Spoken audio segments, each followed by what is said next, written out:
The fact I have this in my hands right now is blowing my mind. I cannot wait to use this.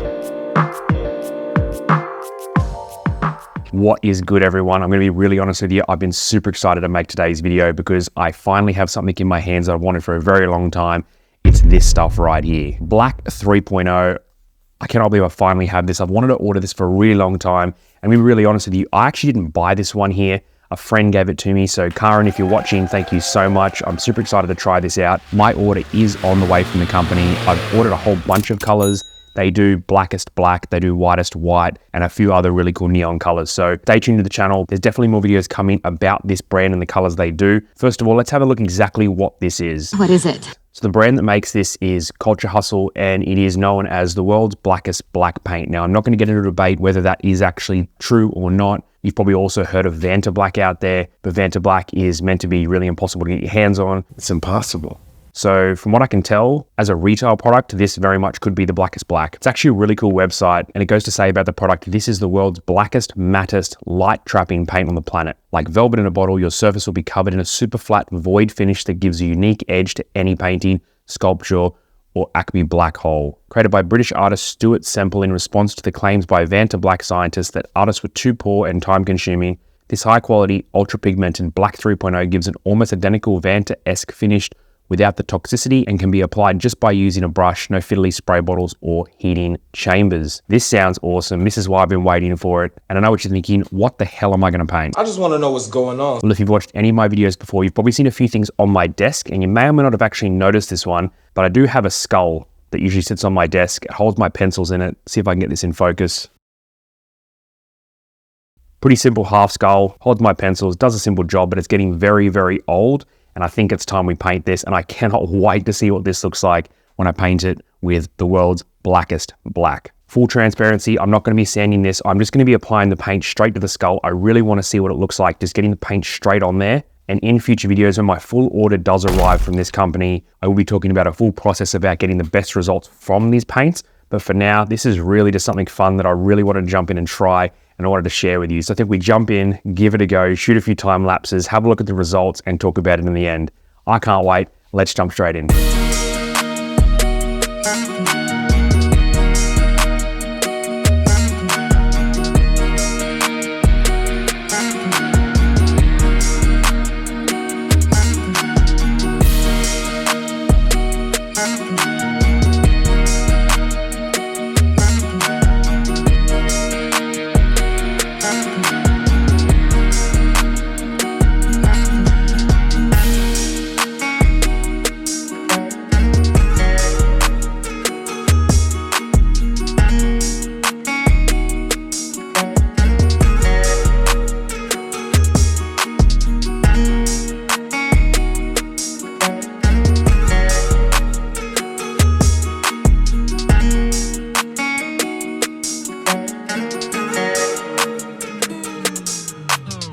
Two hours later. All right, and we're one coat down. Pretty happy with this so far. I decided to go with half the skull. I thought it would be cool to do sort of a contrast between the unpainted half and the painted half. Okay, cool. Did have a few learns from trying this paint out for the first time.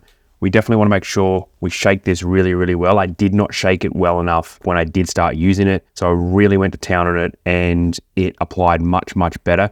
It is a bit of a strange application though. It did kind of remind me of Venom when I was applying it. The liquid is kind of strange and moves around quite awkwardly. Honestly, it's just plain weird. And the results are pretty cool so far after one coat. Let's get to work and get that second coat on.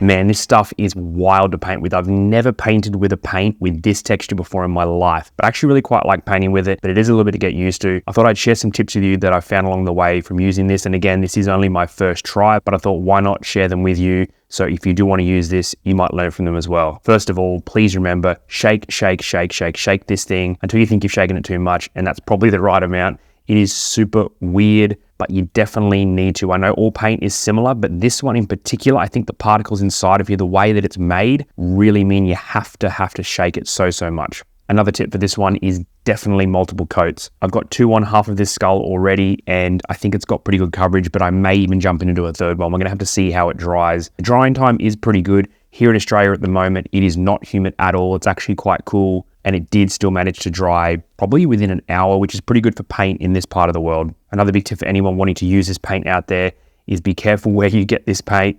It is, as it promises, very black, which means it will stain. I've already noticed it stained a couple little drops here and there, but that's okay, not the worst thing in the world. Please keep an eye out where you're painting with this, because you might get a few drops here or there, and if you were to spill it, I could imagine this would cause an unholy mess. So please be careful with this one, because very likely to stain whatever it falls on. Another tip when you are using this as well is to maybe have a stand of some sort. I had a candle that I'd used here in the studio before, and it had quite a decent height to it, and the skull was able to sit on that, and that way it wasn't rolling around on the table as well, and it was quite easy to paint with while the skull was on that as well. So depending on what you are painting, obviously if it's a canvas, it's probably not going to matter as much, but if it is an awkward object, maybe even a 3D object like the skull that I'm painting here, maybe try and figure out a stand for it before you start painting. You don't want to have to rush around while you're painting and trying to find a stand while this thing is already wet in your hands. Oh, and one final tip, I definitely would suggest having the surface primed before you paint it, or at least sanded back.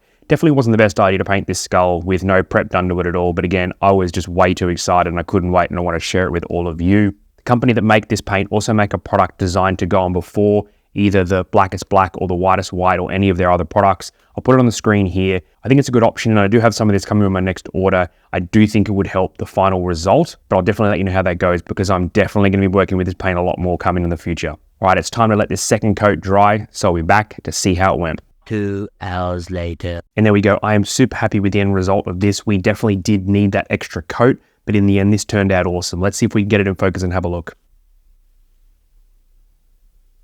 As you can see, because it is so dark, it's actually hard for the camera to grab focus on it, even though this camera has amazing autofocus. That's how dark this paint is. And just to let you know as well, I have a studio light right here about half a meter away from me, which is extremely bright, and even then it was having trouble picking that up. So this paint is really cool. I had so much fun doing this, but I do need your help, because I did only paint half of this skull, and I do want to paint the other half when my order comes in from this company, as I mentioned earlier in the video. So what should I do? Should I do the whole skull in black, which I don't really want to do, I'll be honest with you, or should I do the other half in the whitest white, or the other half in the chromest chrome? Personally, I'm leaning a little bit towards the chromest chrome, because I think that'd be really cool, but please let me know in the comments what you think I should do, because I'd love to get that done. This was so much fun bringing you along for my first attempt at painting with the world's blackest black, commercially available blackest black, of course. I have a really fun project that's coming very soon, and I want to be able to use a whole bunch of these different colors on that, so stay tuned for that. And if you did like today's video, hit that subscribe button down below. It doesn't cost you anything at all, but it does help me bring you videos each and every week. Thank you so much for watching, and until the next video, I'll catch you then.